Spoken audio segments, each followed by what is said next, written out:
Cherchez la compréhension. Allez-y étudier. Étudier, c'est pas juste d'aller à l'université.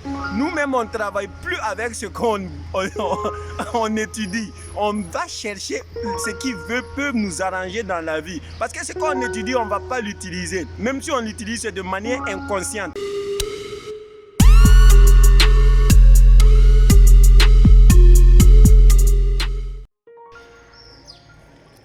Motivation.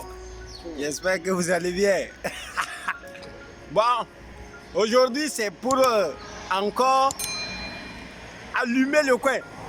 Je vous ai dit maintenant, il n'y a plus de facilité. Hein. Maintenant, chaque jour, c'est pour allumer même le coin.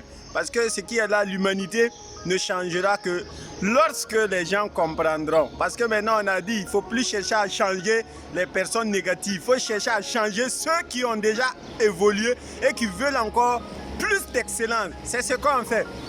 Aujourd'hui, j'ai encore allumé la ville. Nous, on trouve la motivation dans la course. Donc, on ne s'ennuie pas. Pour chercher, pour avoir votre truc, il faut savoir ce que vous faites. Donc, moi, je suis dans mes trucs et ça avance. Bon, ce que je veux dire seulement, vous savez, moi, ça me fait un peu mal de voir que les philosophes devraient être les gens les plus riches, ceux qui ont l'argent. Mais apparemment, les gens n'ont pas compris ce que ça veut dire. Oui, je vous jure que les gens n'ont pas compris ce que ça veut dire. Ce qu'on vient de découvrir dans les livres, selon que les autres ont écrit. Je vais vous faire deux types d'analogies. Vous voyez que la loi de la richesse, quand il s'agit de chez les autres, ils écrivent, les gens ont écrit des livres il y a longtemps. Raison pour laquelle les gens ont lu et que ça marchait pour eux. Mais chez nous, on connaît la même philosophie de la richesse, mais vu que les gens ne sont pas instruits, on n'écrit pas. Et comme on n'écrit pas, la loi passe de bouche à oreille. Et l'Africain est comment? Les gens sont comment? On est égoïste. Chacun veut pour lui. Donc quand toi aussi, de génération en génération, quand ça arrive à toi et que tu veux transmettre cette loi, vu que tu ne veux pas que les autres te dépassent, accumulent plus d'argent que toi, tu donnes un peu et tu laisses le reste. Donc ça veut dire que, vous savez, dans un système de production ou d'accumulation de richesses, s'il y a un maillon qui manque, c'est fini. Tout le système ne peut pas marcher. C'est pour ça que les gens gagnent l'argent, ils retombent. Ils gagnent l'argent, ils retombent. Et c'est heureux.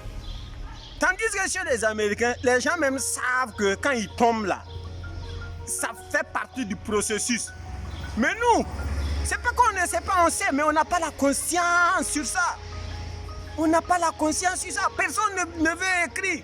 Heureusement que maintenant, nous, notre génération et ceux qui nous ont un peu dévancés, ont commencé à lire, ont commencé à trouver ces lois de réussite. Donc eux aussi, ils essayent d'écrire de leur manière. Et c'est ce qui nous permet, nous aussi aujourd'hui, voilà, de tenir tête. Vous voyez que quand vous passez votre vie dans le complexe d'infériorité, c'est pas quelque chose d'étrange, c'est juste que vous êtes ignorant. Oui. Vous êtes juste ignorant. C'est ça seulement la vraie définition de la chose. Parce que quand on ne connaît pas, vous voyez que vous êtes contracté. Votre corps même tourne, vous avez peur de tout ce qui se passe. C'est pas pour rien. Allez-y chercher. Cherchez la compréhension. Allez-y étudier. Étudier, c'est pas juste d'aller à l'université. Nous-mêmes, on ne travaille plus avec ce qu'on on étudie. On va chercher ce qui peut nous arranger dans la vie. Parce que ce qu'on étudie, on ne va pas l'utiliser. Même si on l'utilise de manière inconsciente. On ne sait pas si ça nous arrange ou pas. Allons-y chercher. La vie là est régie de ça. L'argent, le bonheur, la santé. Donc, moi en tout cas, je sais que la santé, ça, je peux garantir à quiconque que je peux vous montrer comment vous le trouvez. Et je vais poursuivre avec le bonheur. Parce que tant que tu as la santé, il y a le bonheur. Tant qu'il y a le bonheur, tu vas aller chercher encore plus de bonheur. Et c'est ce qui amène la compréhension. Je dis bien la compréhension. Donc, c'était Yves Motivation. on est ensemble. J'espère que vous avez saisi un peu cette idée. Et je suis sûr que chaque fois, ce qu'on écoute, mettons-les en application. Ciao, ciao.